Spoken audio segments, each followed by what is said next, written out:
All right, so there was one thing I didn't like about this Hitch carrier, and that was that I couldn't open the trunk while it was in the up position, but I modified it now so that I can do this without any issues. So as a prototype, I created this cardboard one that I wrapped with tape. The tape's all messed up because I used a 3D printer pen to kind of recreate one out of a, what is it? PETG, because it's a strong plastic. So I actually drove with this from Washington, and you can see over time it dented here and it smushed in this area.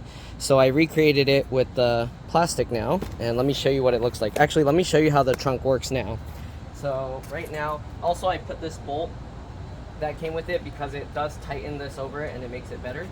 But now I can actually open the trunk and it just barely hits. Let me see if I can even show you that, how close it is to hitting there. Okay, so it's actually like super close, to the point where it looks scary that it's gonna hit it. So if you look at this, look how close that is. That's like a centimeter or something. See?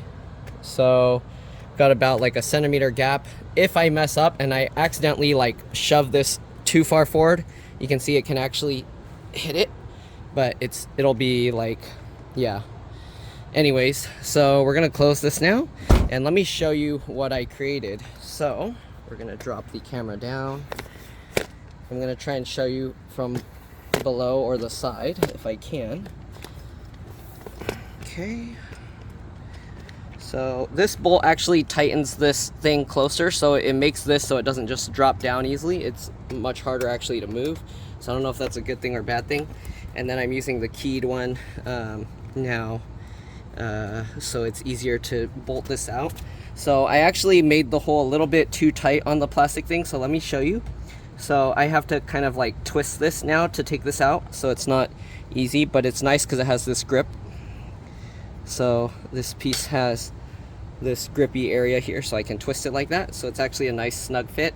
And then the plastic here, it's kind of stuck, so what I have to do, you can kind of see the edge of it. If I push this forward all the way, you can see it drops out, and this is what I created. So basically I used the 3D printer pen to put a bunch on here around the side and around this side, so I made like a shell, and then on the bottom, and then after that I was slowly just filling in the entire thing.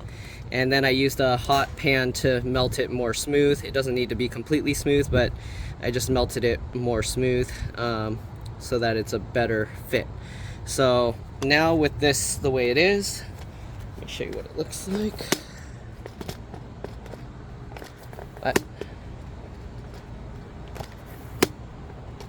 Okay, so now with that bolt there, it's actually holds in really strong. So if I lower this, you can see it's hard to lower. Like, it'll stay in the position by itself.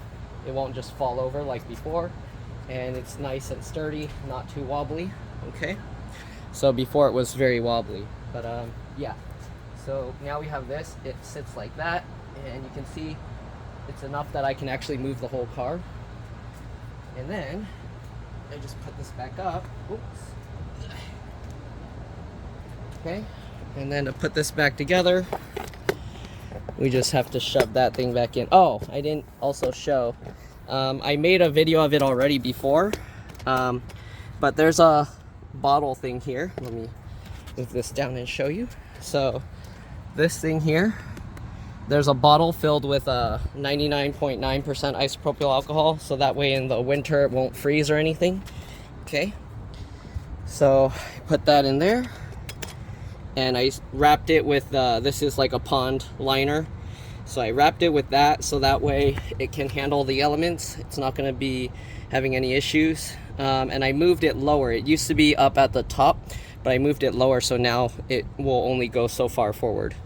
Okay, then I made this, if you noticed, I made this like kind of a curve ramp because the metal, it hits the metal there. So now it actually slots in really nicely, and then I can actually pull this tight backwards. If I pull this back, it'll hold that in place, so I only need one hand to get this back in and get that in, and then I kind of have to wobble it a little bit, and there we go.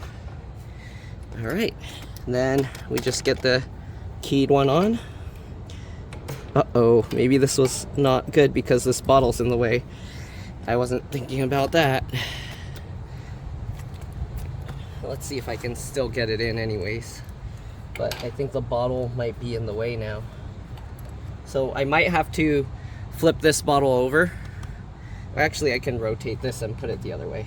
So if I take this out and put it from this side. Go. And then I can put the key on this side. Because this side has the nozzle of the bottle, so it's a little bit shorter. This piece I think is a bit bigger. Yeah, this is a bit bigger than the... Yeah, that fits perfectly. Then we just lock that in, and perfect. All right, so there we go. It's perfect, fits really well. This little cap for this lock thing isn't too great. It kind of just falls off every so often because it doesn't hold too well. It's just a thin piece of rubber. They should have put the rubber cap a little bit further down and made it a little longer. But there we go. So that's pretty much it. And yeah, thanks for watching, and I'll see you on the next one. Here you can see we're gonna open the trunk again, and it almost barely hits. All right, see you all on the next one. Bye. Oh, and one thing I didn't mention, I used a wrench to tighten this better, like I had the ratchet type. And using that, it's a 1-inch socket if you're using the socket set, and then this one I just used the pliers to hold it down. But yeah, because I didn't show that when I set this thing up, but it's a lot more stable, but still a bit crooked. Anyways, that's it. Thanks for watching. Bye.